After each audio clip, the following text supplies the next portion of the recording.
12 alien warships entered our space. They expected silence or surrender. What they found was a single human vessel, not a fleet, not a battalion, just one ship doing routine patrol. Within minutes, the galaxy's most feared empire learned a terrifying truth. We don't just build warships, we build extinction events. So when they asked us to surrender, we showed them what kinetic energy looks like. This is the day humanity changed the balance of power in the galaxy forever. Before we dive into this epic encounter between humanity and a terrifying alien empire, make sure to subscribe for more cinematic sci-fi stories, deep space warfare, and humanity's rise to galactic power. Hit the bell so you never miss the next chapter in our journey across the stars. Now, brace yourself. This isn't just first contact. This is how empires fall. Captain Virik extended his elongated silver limbs, his clawed fingertips brushing against the warm pulse of the Sithmir's living deck. The ship's organic skin hummed beneath him, its biomechanical lungs inhaling cosmic particles and exhaling silent propulsion. Around them, 11 other vessels from a Varn dominion cruised effortlessly through the dark, their sinewy forms glistening like creatures born of starlight and hunger. Another hollow quadrant, grumbled First Seer Quarix from his alcove near the nerve spire, a tangled lattice of twitching tendrils that served as the ship's command node. His 6 iridescent pupils contracted in boredom as he scrolled through layers of biosonic data. 3 rotations without a trace. The edge worlds are going still. Virik's jaw plates tightened. The sound of them grinding echoed faintly through the chamber. For millennia, the Varn had ruled these stars. Their vessels were not built, but grown, beasts of war sculpted in flesh and instinct. They were legends etched in fear, living predators whose presence alone made empires fall without resistance. But that fear was fading. Too many worlds had already been broken. Too many species learned submission at the mere flicker of Varn bioluminescence. Virik yearned for the eras when rebellion still burned in the bones of his enemies, when conquest tasted of blood and fire, not surrender. Then Quarix stirred. His tendrils twitched. Captain Anomaly. Grid 77 Ether. Virik stepped to the soul skin, a membrane of translucent biofilm that dilated into focus like a colossal eye. Stars twisted and reformed as the Sithmir turned toward the coordinates. At first, only the quiet dance of distant suns met his gaze. Then movement, a shadow, no a construct. Virik's voice dropped to a hush. Spirits below. What is that? The object drifting before them shattered reason. It dwarfed even the Growl-class war beasts of the Dominion, a leviathan 3 times the size of their mightiest hunter ships. But this was no living vessel. No flesh, no glow, no pulse. It was jagged geometry, shards of metal stacked with brutal precision, bristling with weapon mounts and monolithic shields. It resembled a fortress ripped from the crust of a godless world and hurled into the stars. Artificial, no question, Quarix murmured, visibly shaken. But the design is alien, completely mechanical. I detect zero organic integration. Virik's carapace shivered with unease. Dead, he whispered. That word hung in the air like a curse. Yes, dead, entirely inorganic, lifeless. And yet it moved, not like debris adrift in solar tides, but with direction, with will. It was as if a tomb had grown a brain and begun to walk. Impossible, Virik hissed. Nothing without breath should glide with such purpose. Still it advanced. This silent ghost of steel, this corpse of the god, casting a long shadow across the Dominion's empire flesh. And just 3,000 kilometers ahead, something else was already watching. Commander Jalen Rourke stood at the heart of the ISS Valhalla's command deck, arms folded as the main display pulsed with data streams.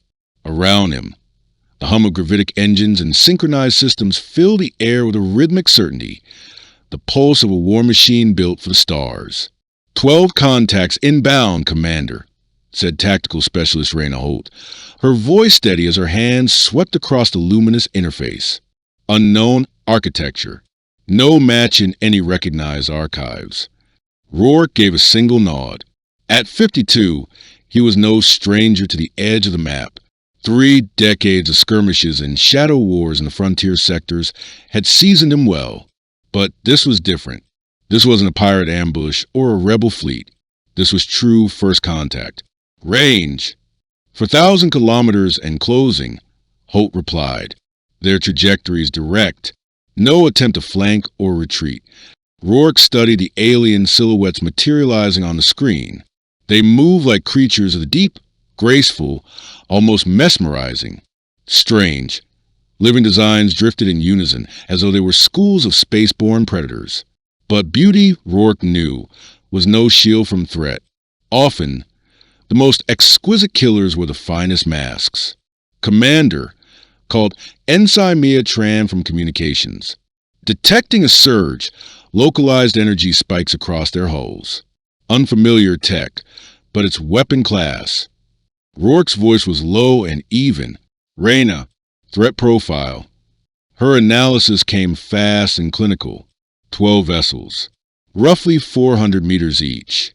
Energy scans indicate biointegrated structure. Primary armament appears to be directed energy, plasma or particle streams. No evidence of ballistic or kinetic weaponry. That raised Rourke's brow.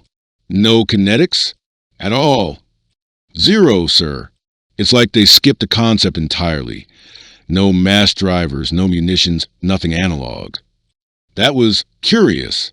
Every spacefaring race Rourke had studied, real or theoretical, had leaned on kinetic warfare. Efficient, brutal, easy to maintain. Flashy energy weapons made headlines, but they had drawbacks. Cooling, power cycling, range attenuation. He turned toward engineering. Jax, where do we stand? Chief Jax Rennick's voice came in crisp from below decks. All reactors green. Shield grids are live. Hull plating reinforced. Point defense synced. Valhalla is locked and lethal, sir. Rourke exhaled slowly. Valhalla was humanity's answer to the unknown. Brutal angles, scorched armor, and the calculated violence of war-made metal. Where the alien ships moved like living myths, the Valhalla was a battering ram with a pulse. Commander! Reyna called again. They're decelerating. Looks like they want dialogue. Or they want better aim, Rourke replied, eyes narrowing. Either way, we'll be ready. Mia, he ordered, prep a comms channel. If they speak, we listen. Reyna, hold weapons at ready status. No locks. Let's not blink first. The screen showed the alien ships drifting into a slow arc. Silent, immense, unknowable. Rourke tightened his jaw. If this was peace, they'd meet it. If not, the stars would bear witness to the storm. Let's see what they want, Commander Jalen Rourke said, his voice cool as ice beneath pressure. The two fleets continued to drift closer, one sculpted by nature's organic artistry, the other forged in factories of alloy and fire. They embodied opposite philosophies of war. The Volari swarm moved like celestial predators, their hulls shimmering with serpentine lights, both message and menace encoded in shifting bioluminescence. They had ravaged empires with elegant horror, their living weapons unmatched across hundreds of shattered worlds. Meanwhile, the ISS Valhalla closed in like a machine of pure will. Every sensor, turret, and bulkhead was engineered for absolute function. This wasn't patrol craft or converted cargo ship. This was humanity's first war-born answer to the unknown, a star-born blade sharpened in fear and necessity. Neither side understood the other. Not yet.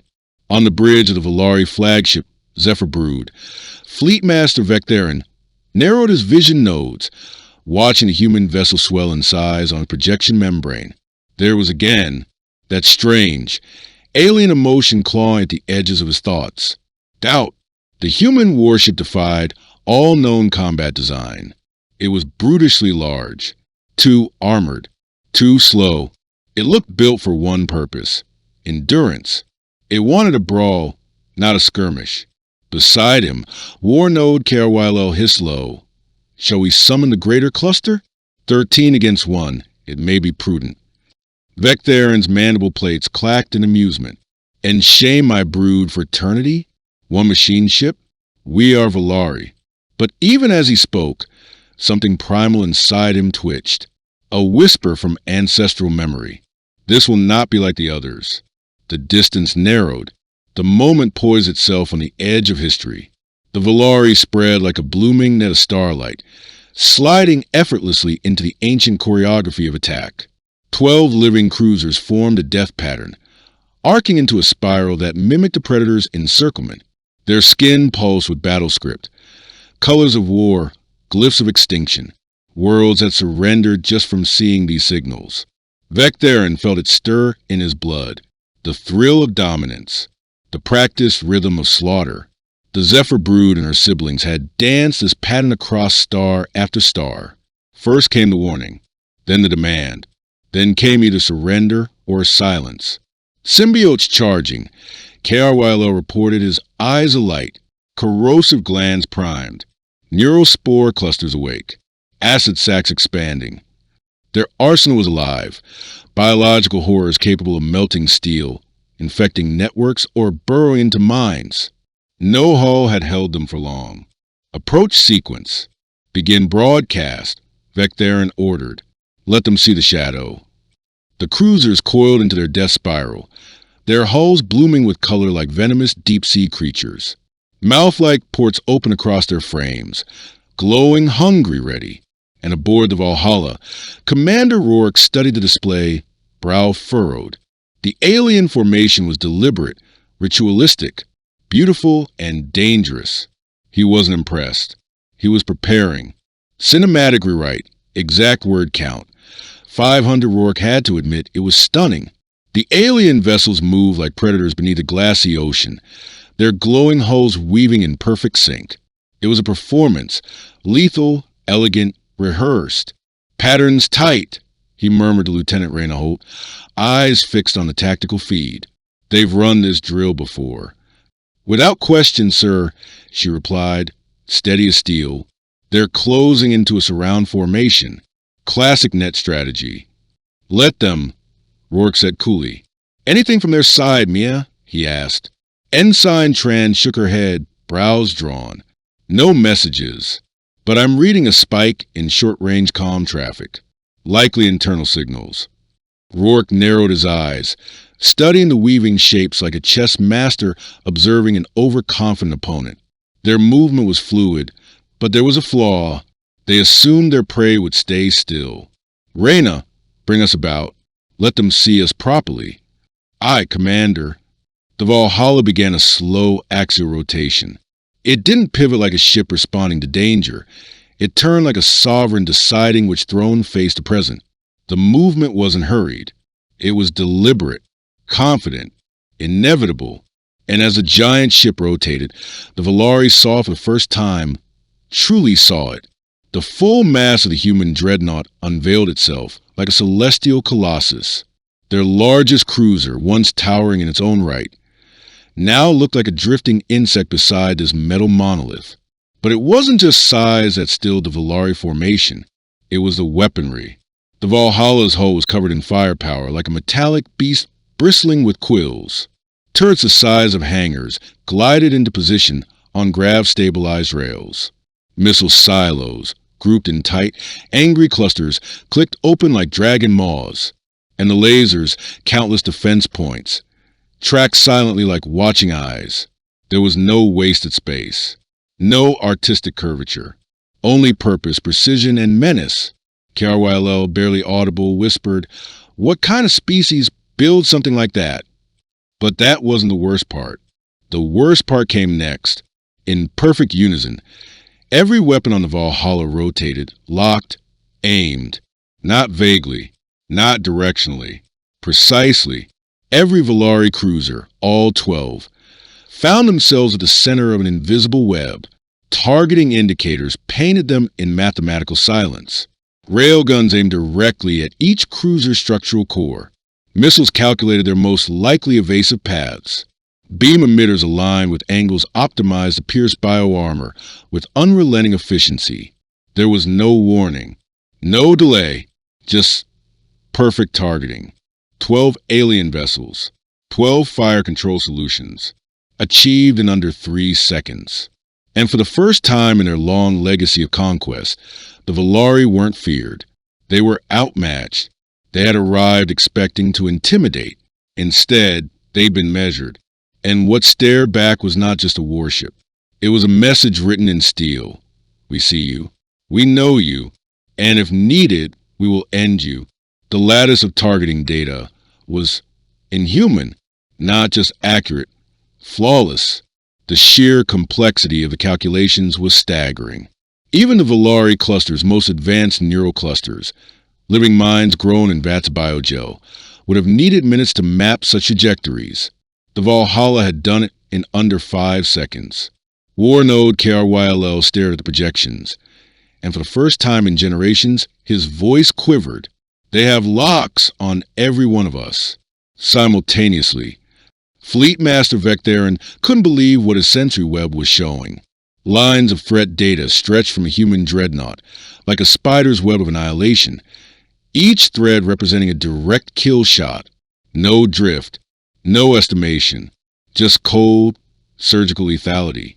This can't be real, he hissed. How is one ship doing this? On the Valhalla's command deck, Lieutenant Reyna Holt spoke with icy clarity. All targets locked, Commander. Firing solutions updating in real time. Enemy formation has ceased movement. Commander Rourke nodded without expression. He'd seen this before, not with aliens, but with outgunned pirates and desperate insurgents. The moment they realized their deaths were a matter of choice, not chance. There was a particular stillness in that moment. Engineering, Rourke called. Chief Rennick's voice came back calm. Systems optimal, Commander. Reactors cruising just above baseline. We could run this posture for weeks. A faint smile played across Rourke's face. The Valhalla's brain, a fusion of quantum processors and recursive combat AI, was barely tapping into its potential.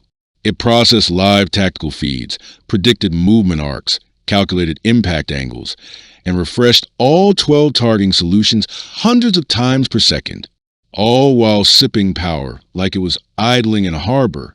The alien fleet, once so fluid and confident, now floated in stillness. Each Valari warbeast sat paralyzed, pinned in the crosshairs of weapon systems it could not comprehend, much less counter. Their majestic battle formation had transformed into a noose. They had walked into a trap designed not by instinct or biology, but by machine logic, flawless and unyielding. Vectherin tried to understand. His ships were alive. They could react, adapt, evolve in battle. But adaptation took time. Evolution took generations. The human ship didn't evolve. It didn't adapt. It anticipated. The Valhalla thought at the speed of electrons, while his organic minds were still trying to understand what they were looking at. Fleet Master, came a voice from another vessel, cracking with urgency. Orders. Vectherin stared at the human dreadnought, its hull still, its weapons poised, its silence louder than any threat. And he understood. He had no orders to give. Nothing in the archives had prepared him for this. Every doctrine assumed a slower foe, a weaker mind, a chaotic species. But this wasn't chaos. This was cold design. And the Valhalla waited, silent and patient, as the one-sphere Valari fleet hung frozen between a retreat that felt like failure and an advance that meant extinction. The alien fleet could not comprehend what they were seeing. Commander Rourke had fought countless human enemies over 3 long decades, pirates, rebels, warlords, all predictable in the way humans are. They hesitated, adapted, fought in familiar rhythms. But what happens, he had often wondered, when you meet an intelligence that doesn't think like you? Now he had his answer. They freeze, just like humans. When the mind confronts something it cannot explain, something it was never prepared to face, there's only silence. The Valhalla's weapons remained locked on all 12 alien cruisers, each targeting solution held with clinical precision. The dreadnought did not flinch. It didn't need to. Minutes passed in vacuum silence. Long tense. Crushing. One side organic, the other machine, and neither able to make sense of the other. But Rourke had lived long enough to know silence was its own kind of danger, and someone always had to break it. "Ensign Tran," he said quietly, stepping forward. "Open a channel. Broad spectrum." "Yes, Commander." Mia's fingers swept over her console. Composure steady despite the tension that electrified the bridge. "Channel open. Broadcasting on all frequencies." Rourke straightened. He wasn't a towering figure, not the kind that looked carved out of stone or steel. Just a man in his 50s, worn blue uniform pressed sharp, short gray hair, face lined with years of service in deep space. But his voice carried authority. Not volume, not threat, control. "This is Commander Jalen Rourke of the Terran Defense Vanguard," he said evenly. "You are within the boundaries of human-protected space. State your intentions." The message tore through the alien fleet, not like a blast, but like a question no one had ever dared ask them. Not aggressive, not ceremonial, just direct and devastating. Fleet Master Vectherin stared at the human's image flickering on his neural interface. In 3,000 years of conquest, not once had the Volari been challenged with such simplicity. No ornate language, no layers of political theater. Just a man asking why they were here. No one had ever asked them that before. No one had needed to. They were the Volari swarm. Their presence was not explained. It was endured. Sub-Commander KRYLL finally whispered, "Fleet Master, how we respond to a question like that?" Vectherin's throat clicked in confusion. "I do not know. It does not follow our constructs. We are Volari. We go where we wish." But even as the words left his mouth, he felt the hollowness behind them, because the human wasn't asking who they were or what they wanted to take. He had asked what they intended. And that question implied something dangerous, that they might not have a choice. Fleet Master Vectherin straightened to his full height, mandibles flared in ceremonial defiance. He activated his vocal transceiver, an ancient tech woven into his bone, his voice amplified by centuries of conquest. "I am Vectherin of the Volari Prime Swarm. This sector belongs to us. Surrender your vessel and submit to the dominion of the swarm." For generations, those words had crushed the spirits of entire civilizations. But now, cast into the silence of space, they echoed hollow aboard the Valhalla. A few officers exchanged subtle glances. Lieutenant Reyna Holt's lip twitched in what might have been the beginning of a smile.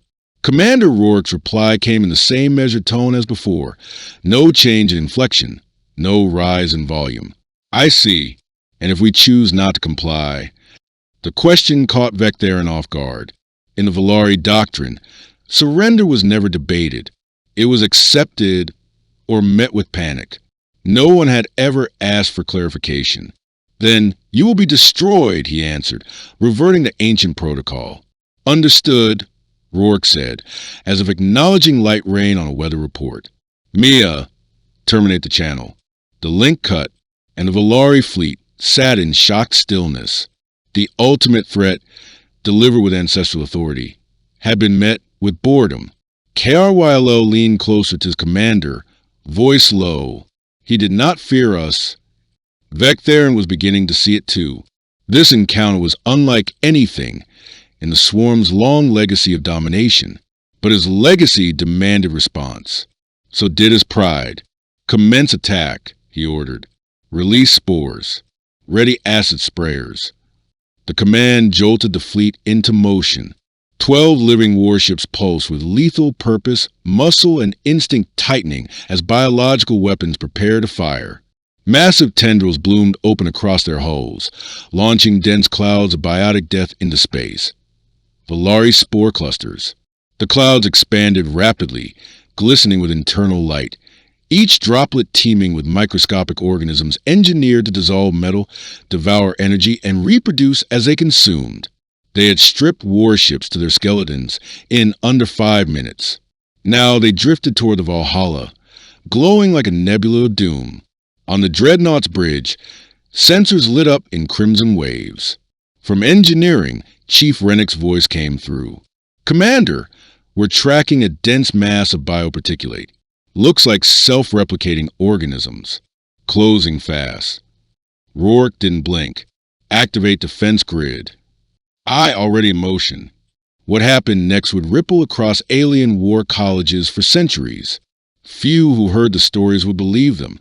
From the Valhalla's hull, defense panels split open with a hiss, revealing hundreds of slim laser turrets, each one no larger than a man's arm. They rotated as one, locking onto the glowing cloud. And then they fired. The lasers were small, no thicker than a human finger, originally designed to swat down fast-moving debris or intercept incoming missiles. They weren't considered impressive by modern Terran military standards, but they were precise. The Valhalla's YO system, short for Yield Adaptive Optics, activated with a hum that didn't even register beyond the ship's hull. The grid fired in staggered bursts, each beam lasting mere microseconds. To the naked eye, it looked like a flickering aurora, a silent ballet of light painting the void between ship and spore cloud. But to the spores, it was total annihilation. Each laser pulse was tuned, frequency calibrated in real time by the ship's quantum neural net. It didn't just burn, it unraveled cellular structures. Every flash was a scalpel. Every impact targeted extinction. In 30 seconds, the cloud of death was gone. Millions of spore organisms, each a tiny terror of biology, had been neutralized, reduced to drifting soot and inert molecules. The swarm's most feared weapon, perfected over millennia, had been erased by what the humans classified as a basic defense protocol. Aboard the Valari fleet, silence reigned.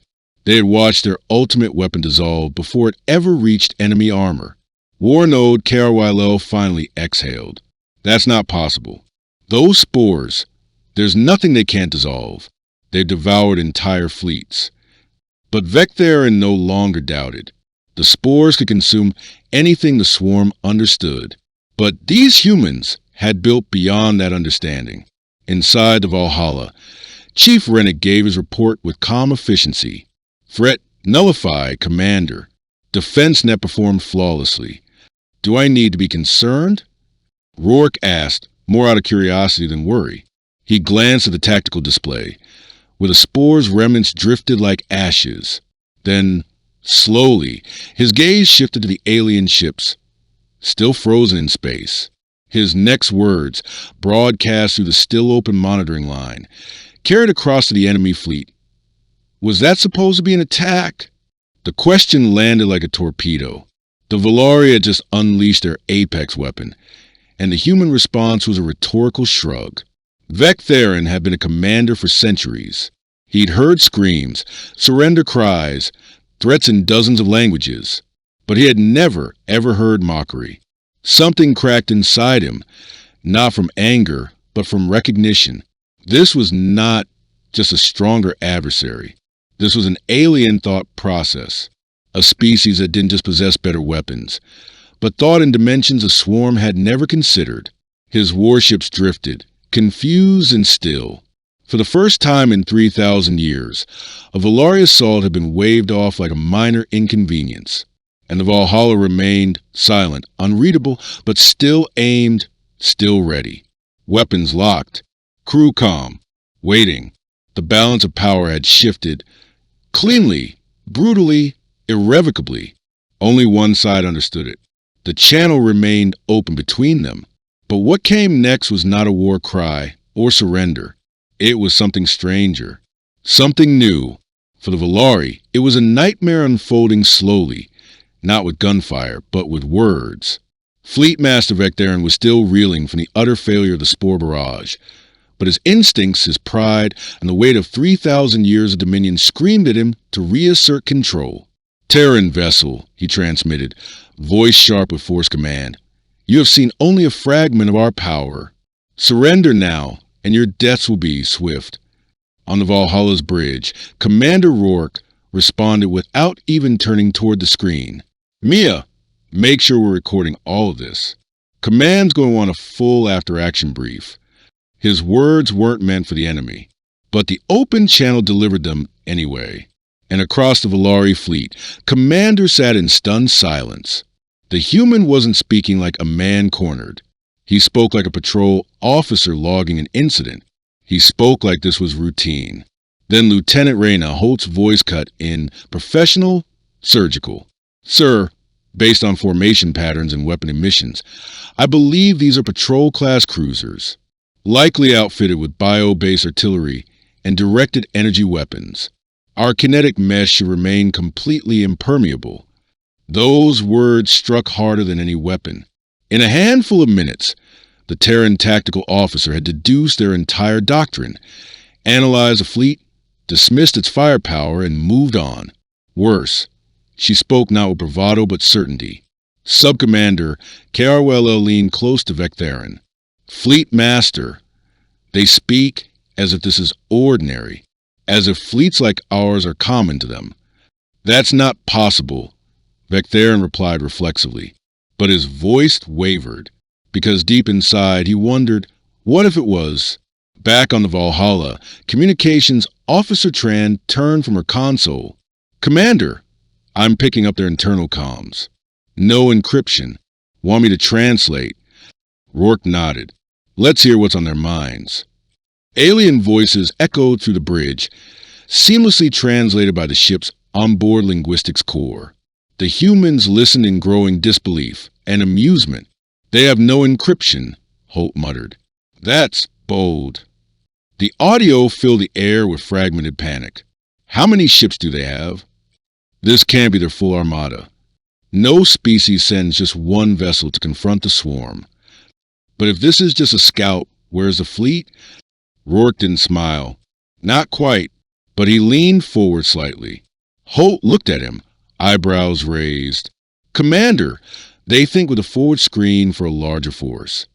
Rourke exhaled slowly. Let them. Let the fear bloom. They hadn't fired a single shot. And already, the galaxy's apex predators were whispering in the dark, terrified of a phantom fleet. A fleet that didn't exist. Yet, the Valari had sent 12 cruisers into what they believed was unclaimed void, a simple recon patrol to probe the edge of emptiness. They hadn't expected resistance.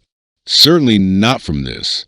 And now, as the Valhalla loomed in the silence like a steel leviathan, Commander Rourke began to piece it all together.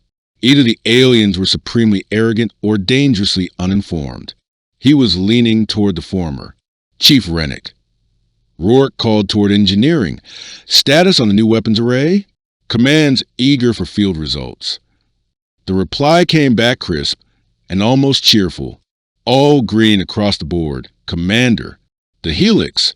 5 rail batteries are cycling clean. Power draw is stable. Reactors at 60%. We could hold this posture for a month and not feel it. The channel was still open. The Valari heard every word, and each one landed like a blow. The humans weren't just unafraid. They were bored. This wasn't a last stand. It was a systems check.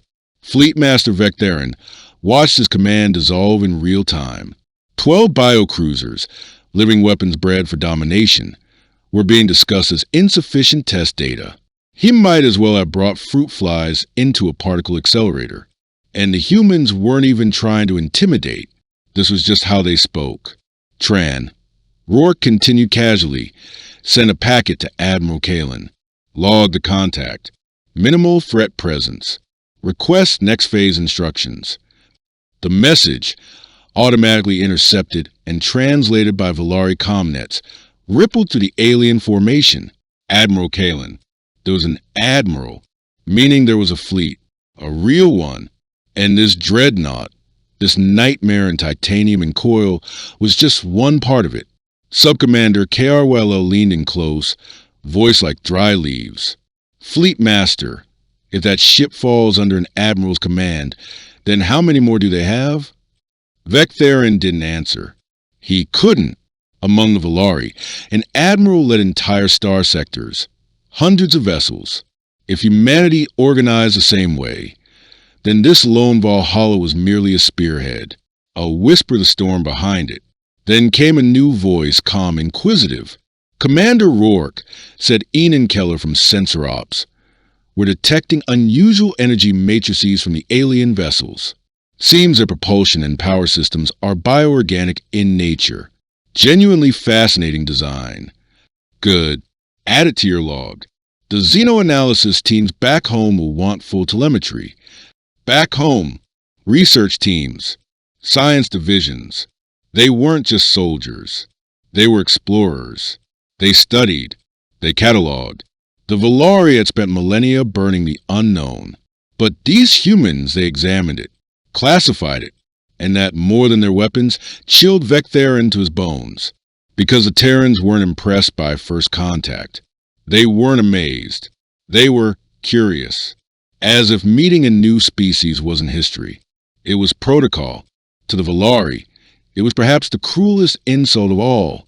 Their technology, once feared, revered, and imitated across the fringe stars, was being treated with polite academic curiosity, as if they were nothing more than a strange mold sample found in a forgotten corner of the galaxy. Lieutenant Reyna Holt scanned her console, brow furrowing. "Commander, I'm picking up charge spikes across their weapon clusters. Looks like they're prepping for another strike." Rourke exhaled, the sound clear across the still open channel.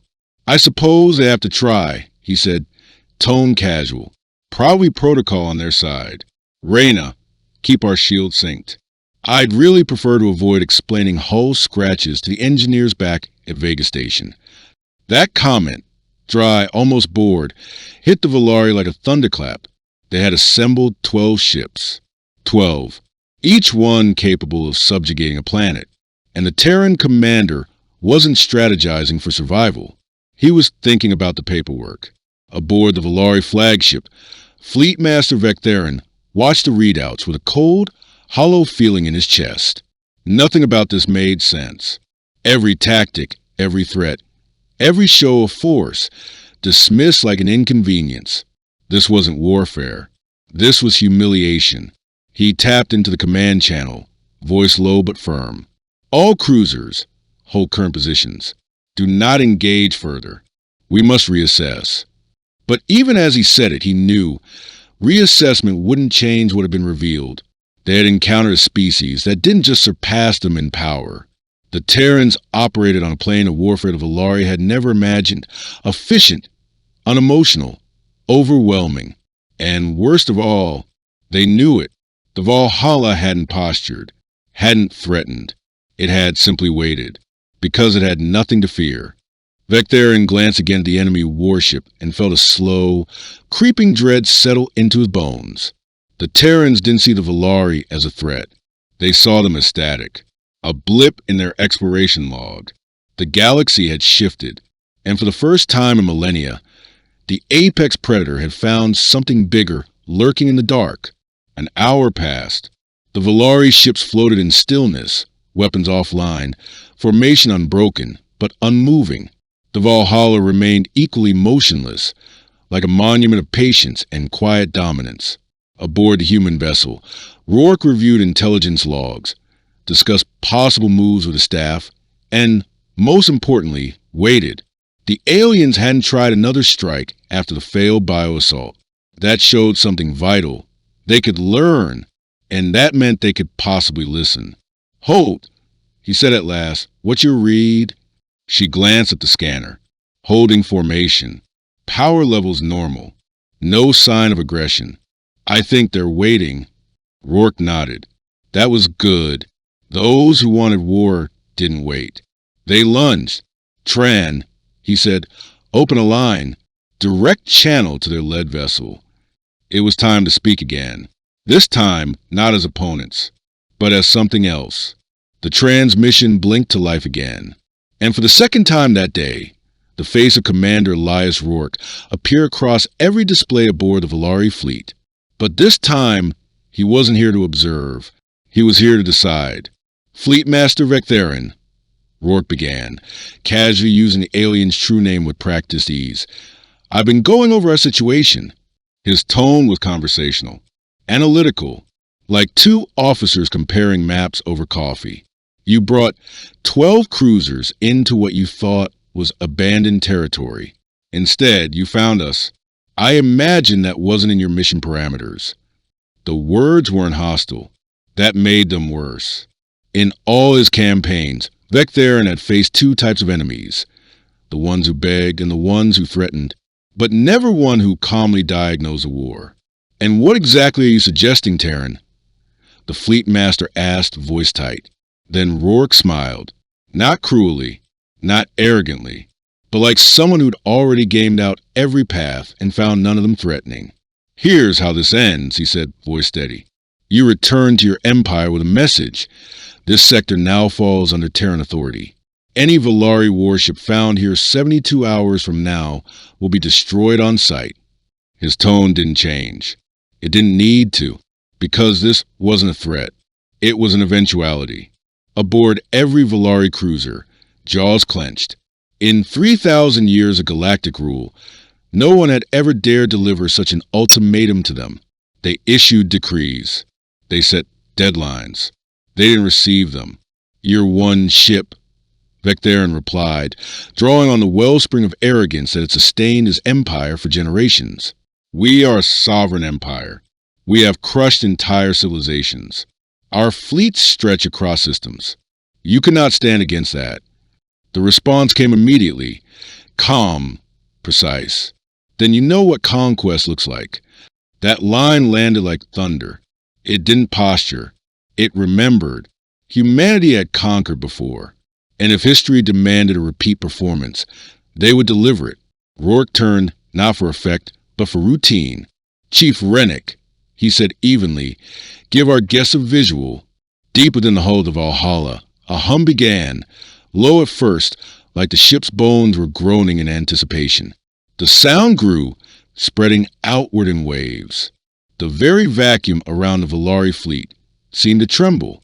Their organic hulls, evolved to detect the slightest anomaly in space, felt like a tremor through their spines.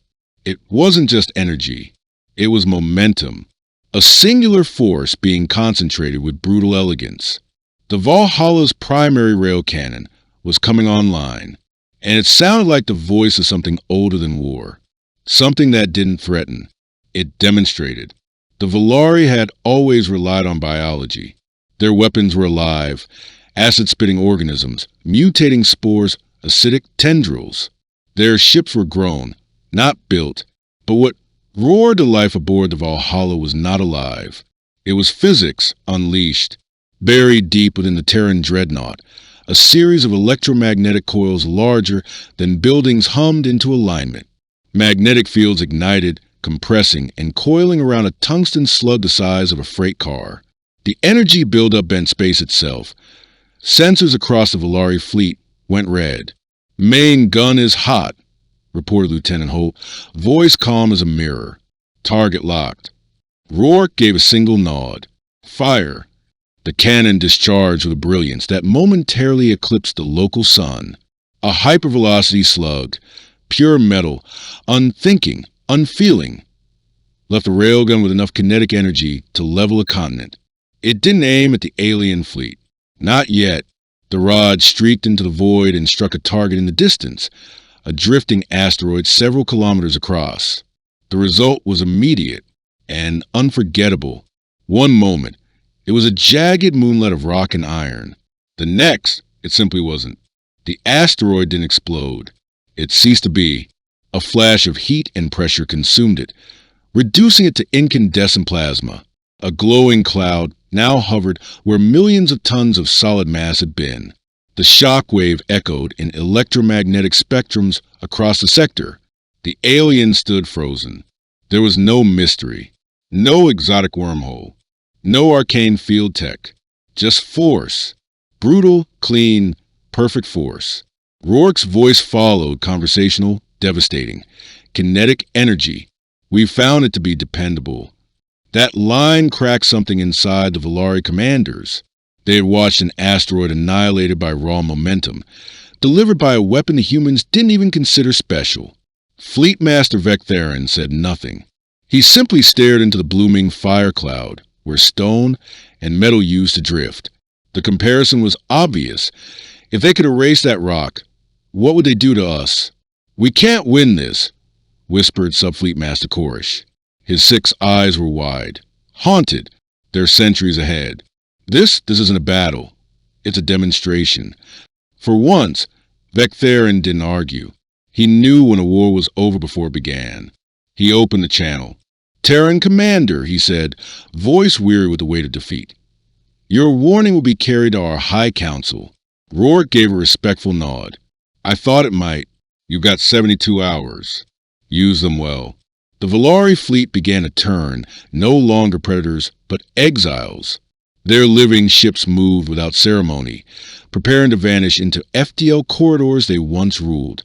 No patterns, no intimidation, just quiet retreat. But as they left, Rourke's voice rang out one last time, steady and almost cordial. Fleet Master Vectherin. The alien paused. You met one ship today. Silence. Rourke's smile was barely there. Imagine what a Terran fleet looks like. When you brief your high command, Captain Rourke said, voice low but unmistakably firm, make sure they understand one thing. He paused just long enough to let the weight of his next words settle in their bones. This was a patrol ship. The silence that followed was louder than weapons fire. We have much larger vessels, he added, his tone almost casual. We deploy them when necessary. And with that, the channel closed. No threats, no final warnings. Just a statement of terrifying simplicity across the alien fleet. No one spoke as the transmission cut out. They drifted there for long seconds, processing, dreading, imagining. If this one ship could vaporize an asteroid and paralyze 12 biocruisers without breaking a sweat, what did a Terran battle group look like? With no ceremony, the alien vessels turned and disappeared into faster-than-light corridors, fleeing toward home, toward council chambers that would soon echo with panic. Their departure was swift, wordless.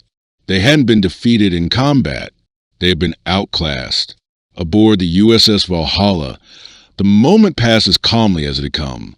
Think they'll return? Rourke asked, not turning in his chair. Lieutenant Holt took a breath, watching the sensors. Oh, they'll be back, sir, she said, eyes steady.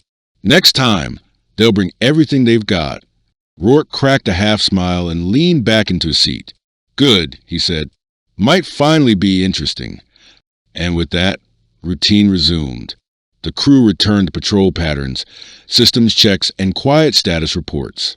They had just overturned centuries of galactic dominance, but to them, it was another line item on the mission log, another shift in deep space.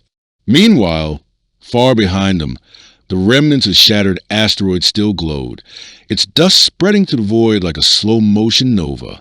It would linger for decades, a beacon, a warning, a monument to what happens when humanity decides to make a point. The galaxy had shifted that day. It just didn't know it yet. If you made it this far, you just witnessed a moment humanity shattered an empire with a single ship. But this is only the beginning. What happens when the aliens return with everything they've got? Will humanity stand or strike first? Hit like if you felt that railgun blast. Subscribe and turn on notifications so you don't miss the next battle. The galaxy just changed and we're just getting started.